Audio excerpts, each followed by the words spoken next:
उपेक्षा करते। जगत जिसकी उपेक्षा करता है, सर्प से सभी लोग घबराते हैं, सर्प से सभी दूर रहते हैं।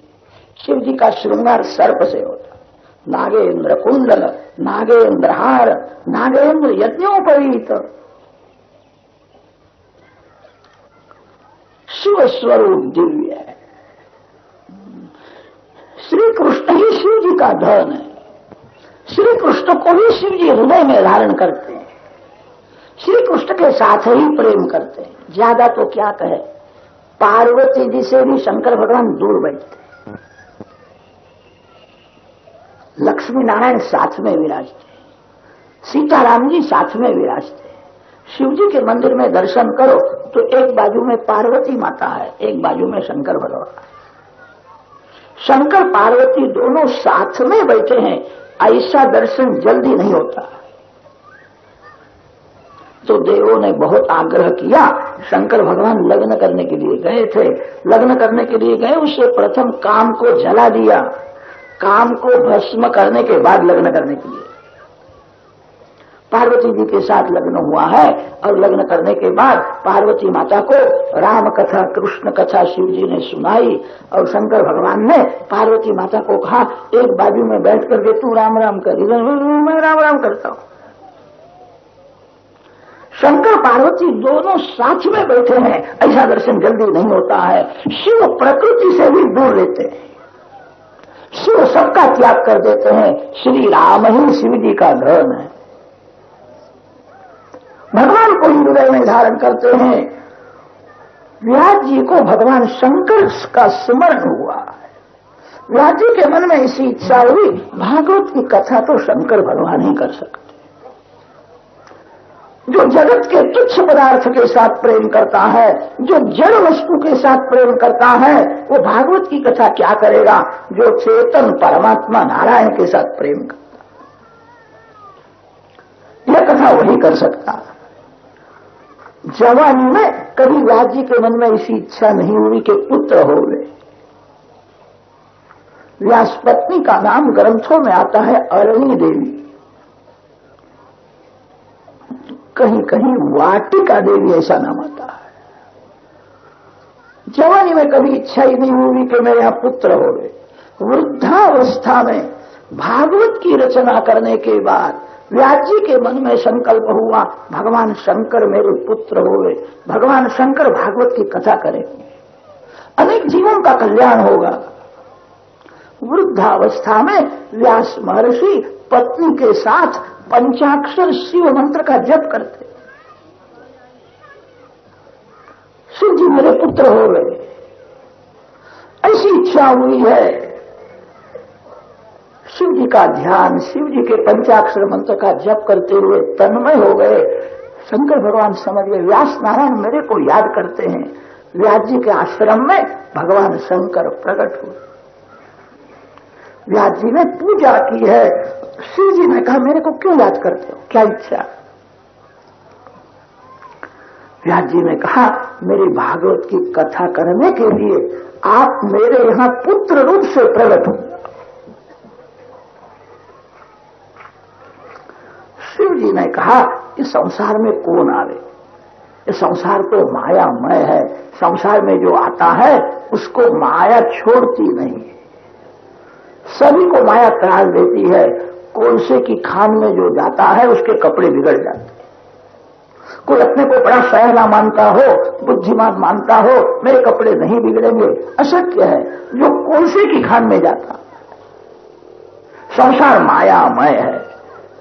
मायामय संसार में जो आता है उसकी इच्छा होवे न होवे माया मारती है। माया किसी को नहीं छोड़ती है। संसार में कौन आवे। शंकर भगवान के बहुत अवतार नहीं होते हैं। जगत में जब गड़बड़ होती है, अशांति होती है, तो विष्णु भगवान अवतार धारण करते हैं। विष्णु भगवान जगत का रक्षण करते हैं। विष्णु भगवान के अनेक अवतार होते हैं, शिव जी महाराज के अनेक अवतार नहीं होते हैं। भगवान का ध्यान छोड़ करके संसार में कौन आवे। शिव जी ने कहा मेरे को संसार में आने की इच्छा नहीं होती है, संसार मायामय है। व्यास जी ने कहा, महाराज आपके मस्तक में गंगा जी है, आपको माया क्या कर सकती है? कृपा करो। समाधि में आपको जो आनंद मिला है वह आनंद जगत को देने के लिए मेरे यहां पुत्र रूप से प्रकट हो जाओ, मेरे भागवत की कथा करो। अकेला खाना अच्छा नहीं है। समाधि में आपको जो आनंद मिलता है वो दूसरे को भी देना चाहिए। आप स्वयं आनंद स्वरूप हो, आपको माया क्या कर सकती है? भगवान नारायण के चरण में गंगा जी है और भगवान शंकर के मस्तक में गंगा जी है। ज्ञान गंगा को जो स्पर्श करता है, कृपा करो।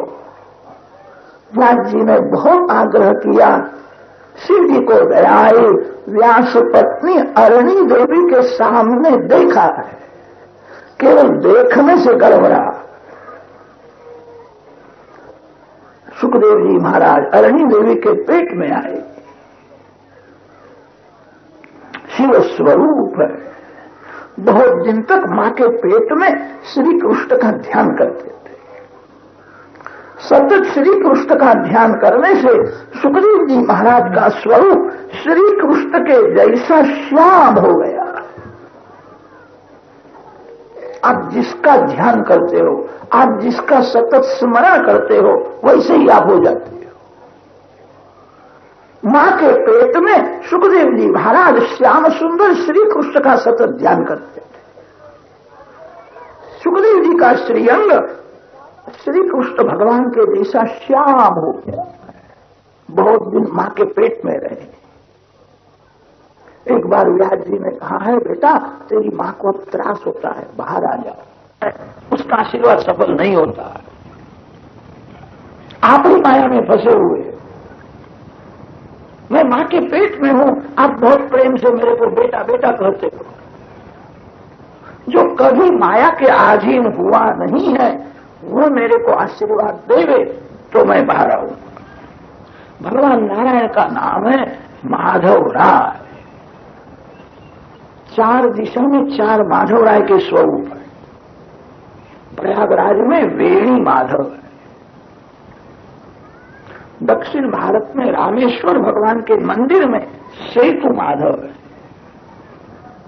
काशी में बिंदु माधव है और उत्तर भारत में गोविंद माधव है। माधव राय के चार स्वरूप चार दिशा में है। भगवान नारायण का नाम है माधव राय। मां शब्द का अर्थ होता है माया और धव शब्द का अर्थ होता है पति। भगवान माया के पति है। भगवान कभी माया के अधीन नहीं होते। भगवान सभी लीला करते हैं, माया उनकी दासी है। जीव माया का दास हो जाता है, इसीलिए माया उसको रुलाती है। भगवान माया के पति है। चार दिशा में चार माधव राय जी के स्वरूप है। माधव राय की प्रार्थना व्यास महर्षि ने की है। शिव कृपा से गर्भ रहा है, गर्भ का बालक, पेट का बालक ऐसा ज्ञानी है, मेरे को कहता है आप माया में फंसे हुए हो, आपके आशीर्वाद में मेरा विश्वास नहीं है। जो कभी माया के अधीन हुआ न हो वो मेरे को आशीर्वाद देवे। भगवान नारायण व्यास महर्षि के आश्रम में प्रकट हुए हैं। भगवान ने सुखदेव जी को कहा है, बेटा बाहर आओ, कभी तेरे को माया का स्पर्श नहीं होगा। सुखदेव जी महाराज जन्म से मुक्त थे। शुको मुक्तः वामदेवो मुक्तः। जन्म से ही सुखदेव जी में ज्ञान, वैराग्य और भक्ति तीनों परिपूर्ण है। सुखदेव जी महाराज संसार में आए, कभी उनको माया का स्पर्श हुआ ही नहीं। जन्म से ही मुक्त थे। वही दूसरे को मुक्ति दे सकता है। पवित्र समय में सुखदेव जी महाराज का प्रागट्य हुआ। 16 वर्ष की अवस्था में ज्ञान, वैराग्य और भक्ति तीनों परिपूर्ण है। घर का त्याग किया। जगत ही मेरा घर है, मेरे अंदर जो नारायण है वही सभी में है। ज्ञानी पुरुष सभी में एक ही आत्मा को देखते हैं। ज्ञानी पुरुष आत्म स्वरूप में सभी का अनुभव करते हैं। जगत ही मेरा घर है। अनेक जीवों का कल्याण करने के लिए सुखदेव जी महाराज घर छोड़ करके जाते हैं। यं प्रव्रजन्तमुपेतमपेत कृत्यम् द्वैपायनो विरह कातर आजुहाव पुत्रेति तन्मयतया तरवोऽभिनेदुः तं सर्वभूतहृदयं मुनिमानतोऽस्मि। सुखदेव जी महाराज जाते हैं तब मां को दुख हुआ है।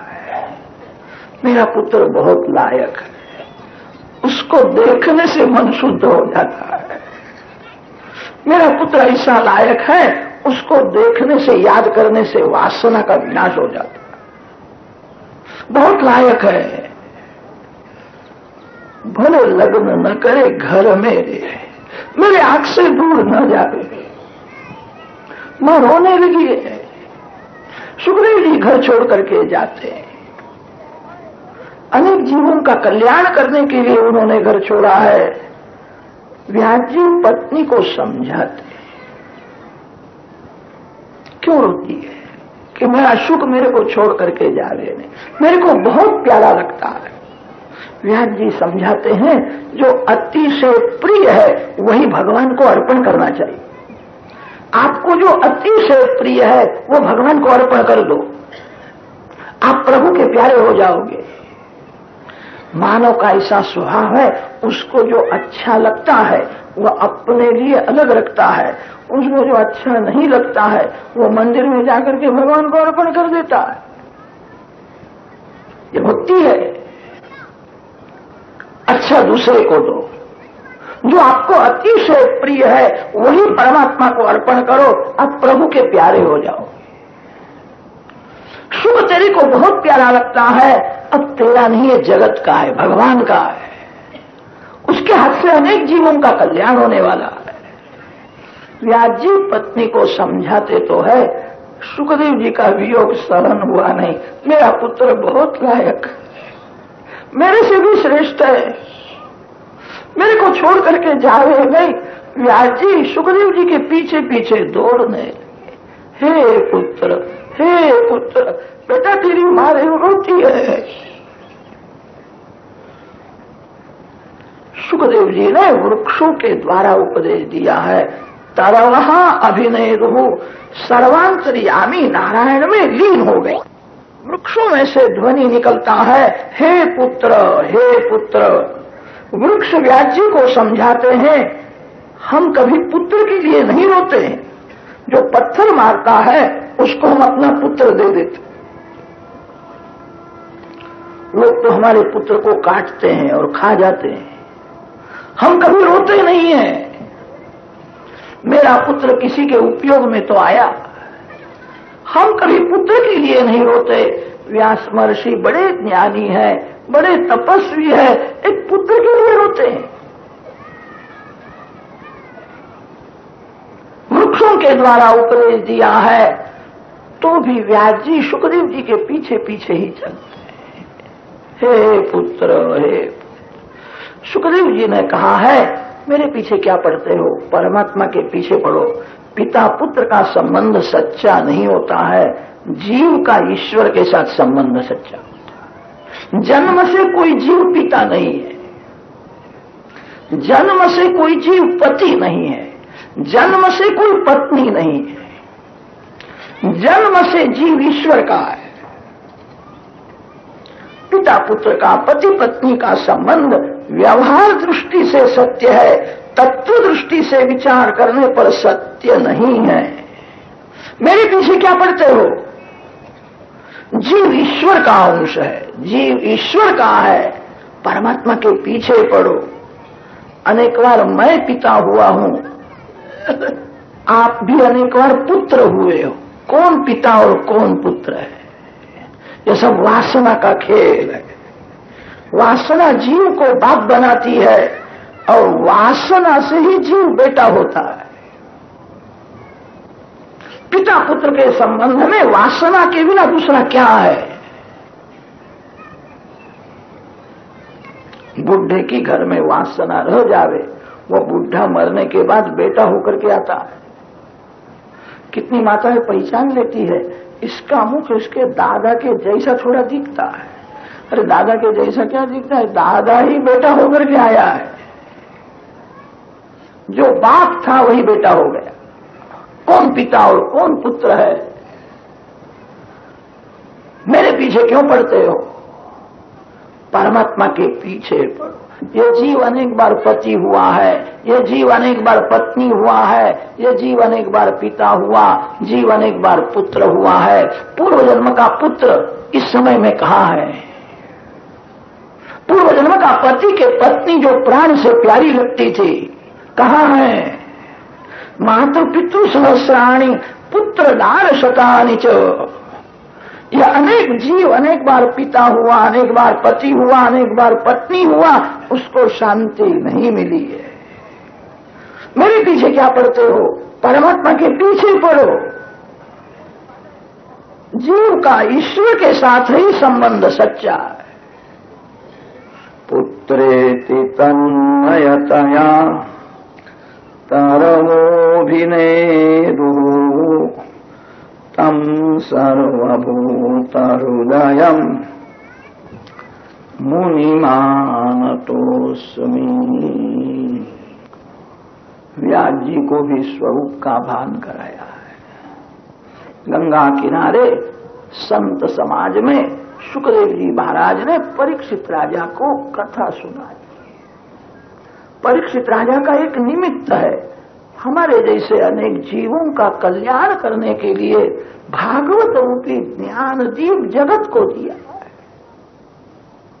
परीक्षित का तो एक निमित्त है, अर्जुन का एक निमित्त किया और भगवान श्री कृष्ण ने जगत के अनेक जीवों के लिए गीता जी का उपदेश किया है। अर्जुन के रथ में भगवान विराजमान है। अर्जुन के रथ में विराजमान भगवान होने से अर्जुन को मोह नहीं हो सकता है। जहां सूर्य नारायण है वहां अंधेरा नहीं आ सकता। अर्जुन के रथ में भगवान विराजते हैं। गीता जी का जो प्रथम अध्याय है उसका नाम है अर्जुन विषाद योग। अर्जुन को विषाद कैसा हो गए? जिसके रथ में भगवान विराजमान है, भगवान के हाथ में घोड़े की लगाम है, भगवान जिसके सारथी हुए हैं, अर्जुन को विषाद नहीं है। अर्जुनम निमित्ती कृत्य, भगवान वासुदेव अर्जुन का एक निमित्त है। परीक्षित राजा का एक निमित्त किया है। परीक्षित के निमित्त से जगत के अनेक जीवों का कल्याण करने के लिए शुकदेव जी महाराज ने भागवत रूपी ज्ञान दीप जगत को अर्पण किया, जो अंदर प्रकाश का दर्शन कराता है, जो बाहर भी प्रकाश दिखाता है। प्रकाशमय परमात्मा का अनुभव करने वाला यह ज्ञान दीप है।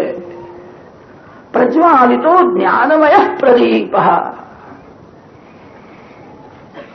सुखदेव जी महाराज गंगा किनारे कथा करते हैं। उस कथा में व्यास महर्षि भी बैठे थे। व्यास जी को सुखदेव जी महाराज की कथा सुनने में बहुत आनंद आया है। कैसा बोलता है? मेरा पुत्र है, मेरे को ऐसा लगता है मेरे से श्रेष्ठ है। उसका ज्ञान वैराग्य, उसकी प्रेम रक्षणा भक्ति अलौकिक है। व्यास जी को भी स्वरूप का भान कराया। सो श्री शुकदेव जी महाराज की कथा के आरंभ में शुकदेव जी महाराज को वंदन किया।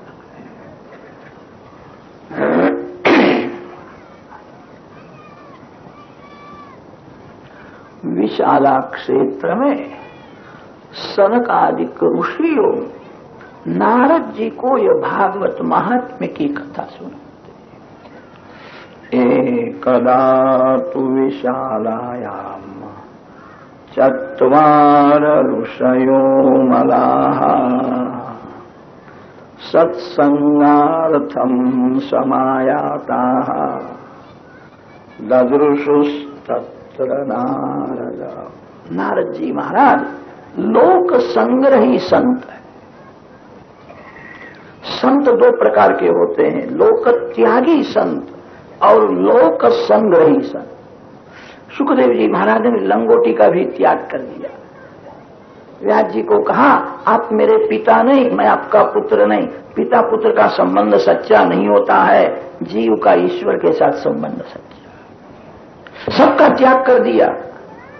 सुखदेव जी लोक त्यागी संत है, नारद जी महाराज लोक संग्रही संत है। नारद जी महाराज इसीलिए कृपा करके जगत में घूमते हैं, धर्म का प्रचार होवे, भक्ति का प्रचार होवे, समाज सुखी होवे, इसलिए नारद जी की प्रवृत्ति होती है। एक बार नारद जी अनेक देशों में घूमते हुए बद्रिक आश्रम में विशाला क्षेत्र में आए हैं। सनक सनंदन सनातन सनत कुमार चार ब्रह्मर्षि जहां विराजमान। नारद जी ने कहा, देश दुखी है, कलयुग का प्रभाव बहुत बढ़ गया है, ज्ञान वैराग्य को मूर्छा आई है, भक्ति छिन्न भिन्न हो गई, जीवन भोग प्रधान हो गया, जीवन में पैसा मुख्य हो गया, परमात्मा गौण हो गए, जीवन में भोग मुख्य हुआ और भगवान गौण हो गए, भक्ति छिन्न भिन्न है, ज्ञान वैराग्य को मूर्छा आई है। बहुत से लोगों को जगत देखने की इच्छा होती है, जगत जिसने बनाया है उसको देखने की कभी इच्छा नहीं होती है। कलयुग में ज्ञान को मूर्छा आई है, कलयुग में वैराग मूर्छा में पड़ा है, भक्ति छिन्न भिन्न हो गई है, जीवन में काम सुख मुख्य हो गया, जीवन में पैसा मुख्य हो गया, भोग प्रधान जीवन में भक्ति का विनाश हुआ। ज्ञान वैराग्य के साथ भक्ति पुष्ट होए ऐसा कोई उपाय बताओ। सनत कुमार जी ने कहा, ऐसा उपाय तो कलयुग में एक ही है, भागवत की कथा करो। गंगा किनारे कथा होवे तो सात्विक भाव जल्दी जागृत होता है। गंगा किनारे आनंदवन है, आनंदवन में यह कथा की है। काशी को आनंदवन कहते हैं।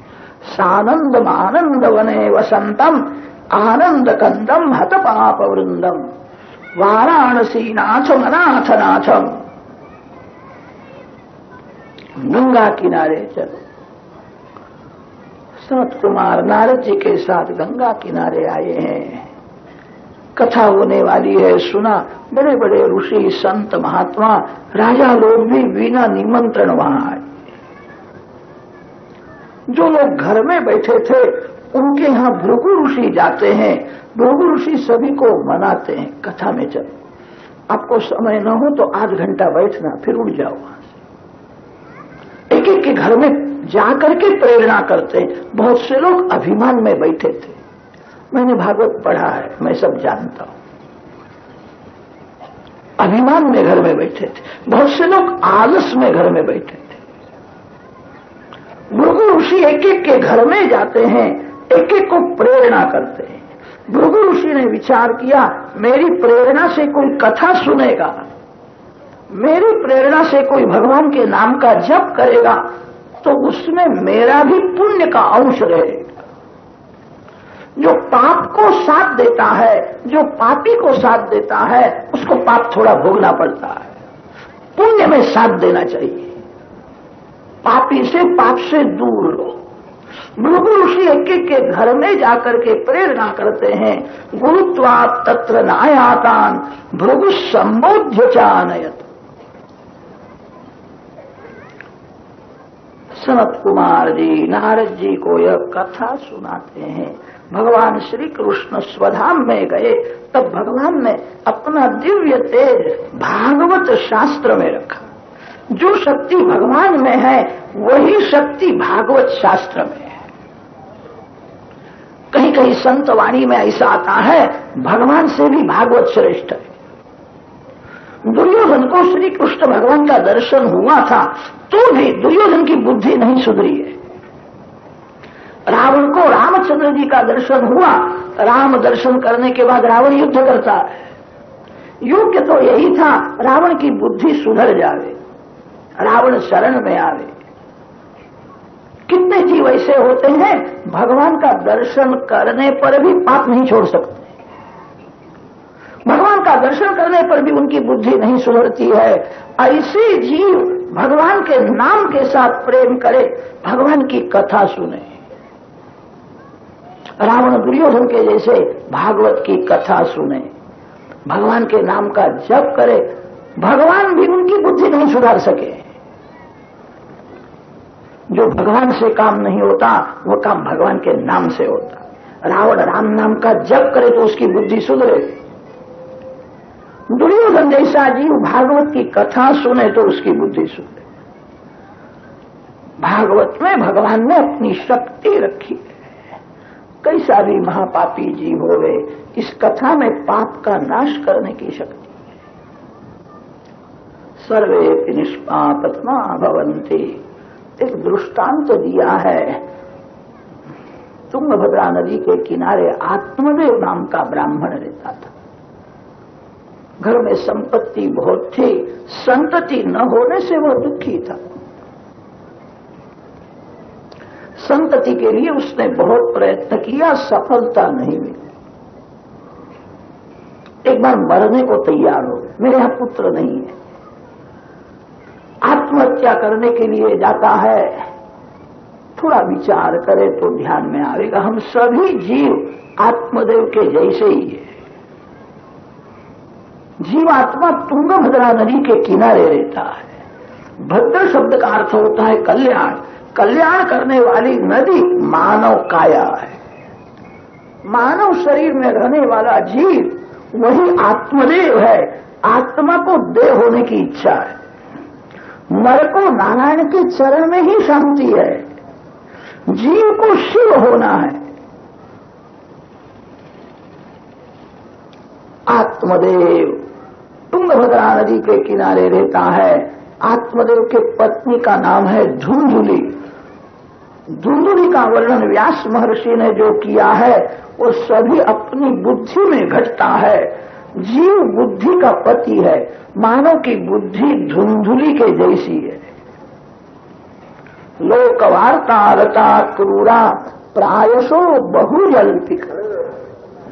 बुद्धि कभी अपने स्वरूप का विचार नहीं करते, जगत का विचार करते। जगत कैसा है?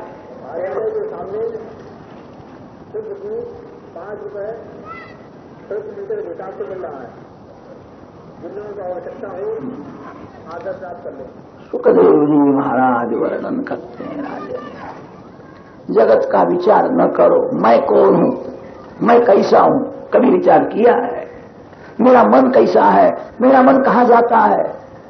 जगत का विचार करने से लाभ नहीं है, अपने स्वरूप का विचार करो। बुद्धि प्रायः जगत का विचार ही बहुत करती है, जगत की बातें सुनने में उसको मजा आती है, अपने स्वरूप का विचार नहीं करती है। जीव बुद्धि का पति है। जीव का बुद्धि के साथ संबंध होने पर सत्संग करे तो विवेक रूपी सत्पुत्र का जन्म हो। सत्संग के बिना विवेक नहीं जागृत होता है। विवेक ही जीव को भगवान के चरण में ले जाता है। बिनु सत्संग विवेक न होई, राम कृपा बिनु सुलभ न सोई।